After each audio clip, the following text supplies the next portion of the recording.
Maayong buntag ninyo adiyang tanan no. Tirada bay. Wa lagi. Pero karon naadyo ko'y tirada. Naabot na day mi diri sa Uraya no kay biyahe mi padulong og Cagayan de Oro City. So mamahaw sa mi diri kay para kusgan inig drive ba. Uraya Peak na day ni no. Mao na ilang stop over. Yeah, resort po ni siya, pwede ka mag-stay in. Yeah, kung mga bus amo, nag-order na siya ng pagkaon.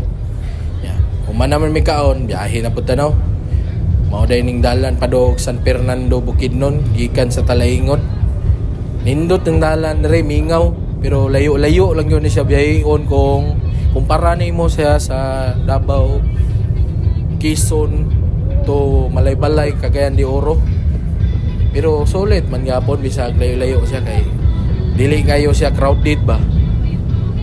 Medyo layo lang yun siya no. Pero enjoy man gyapon. Ya, careful lang ta kay medyo daghan trabaho kalsada dire. Ya, impre. Ya, karon abot na mi diri sa Malaybalay, ting paniudto na ni. Doolan jud mis Cagayan, ngao na mi dire kay gutom naman gyud. Ito na kalon. Ya, mao din si Alon no. Alon Tobias na siya. Abot naman may diri sa Cagayan sa hotel. Relax na ta. Yeah. Siyempre, happy na. Kay plaster naman. Padulong lon. Yeah. Taray, sipat. Naog sa miyane kay mga pisa. Lipay kayong bugoy yo.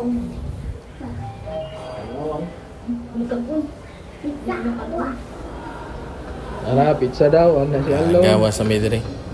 Nindot man gyapon na ilang hotel, JB Hotel. Yan, daghang kay salamat sa pagtanaw ha.